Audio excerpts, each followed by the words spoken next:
ये बहुत आश्चर्य का विषय है कि गोडसे ने गांधी जी पर अटैक करने से पहले यानी फायर करने से पहले गांधी जी को प्रणाम क्यों किया।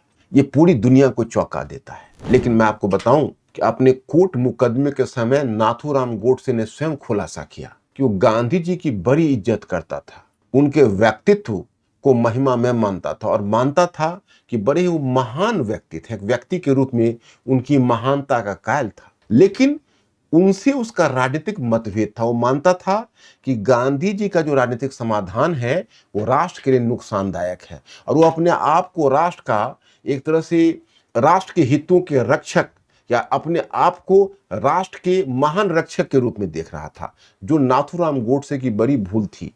और नाथूराम गोडसे का अपराध यह था कि हम व्यक्तिगत वैचारिक मतभेद को या राजनीतिक मतभेद को हिंसा के सहारे अंत नहीं कर सकते। तो भी गांधी जैसा महान व्यक्तित्व जिसकी महानता की पूरी दुनिया कायल थी, वो अपने ही देश में और अपने ही हिंदू समाज के एक गोली से वो मारे गए। और ऐसा वास्तव में बड़ी शर्मनाक बात है।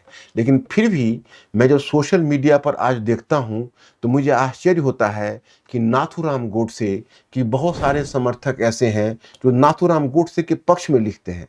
कई बार तो मैं शॉक रह जाता हूं कि भाई ऐसा भी हुआ है। ये भाई ये तो मेरे लिए बड़ा ही शॉकिंगली मैं इस बात को एक्सेप्ट नहीं कर सकता। तो लेकिन मैं उन लोगों को भी सुझाव देना चाहता हूं कि नाथूराम गोडसे के पूरे विचार को जानिए। नाथूराम गोडसे ने भी व्यक्तिगत तौर पर गांधी जी को रेस्पेक्ट किया था, गांधी जी को के व्यक्तित्व के महिमामयी व्यक्तित्व को वो मानता था।